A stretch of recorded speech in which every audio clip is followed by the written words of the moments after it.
राज्यातल्या काँग्रेसच्या ज्येष्ठ नेत्यांमध्ये समन्वय नसल्याचं आज पुन्हा एकदा समोर आलं। पक्षाचे कोकणातले वजनदार नेते माजी मुख्यमंत्री नारायण राणे यांनी पत्रकार परिषद घेऊन मोदी आणि फडणवीस सरकारवर तोफ डागली। ही पत्रकार परिषद बोलवण्याचं निमित्त होतं मेक इन इंडिया आणि जेएनयू आंदोलन। मात्र नेमक्या ह्याच दोन विषयांवर काल काँग्रेस प्रदेशाध्यक्ष अशोक चव्हाण यांनी पत्रकार परिषद घेऊन पक्षाची भूमिका स्पष्ट केली होती। आता त्यानंतर पुन्हा राणेंनी पत्रकार परिषद घेण्याची गरज काय होती अशी कुजबूज राजकीय वर्तुळात सुरू झाली आहे। स्वतः राणेंना ह्याबाबत छेडलं असता आपण परदेशात होतो, परत आल्यावर ह्या मुद्द्यांवर बोललो असं उडवाउडवीचं उत्तर त्यांनी दिलंय। मी मध्ये काही दिवस परदेशात होतो, त्यानंतर दौऱ्यावर होतो गेल्या 5-6 दिवस।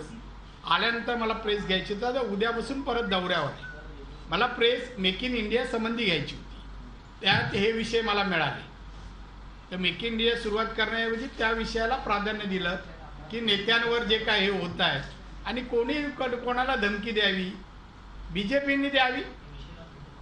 आता उद्या काँग्रेसने जर आमच्या नेत्यांना असेल तुम्ही जर हे केलं तर आम्ही गप्प बसणार काय? आम्ही याच्या प्रखंड असं आंदोलन चालू करू।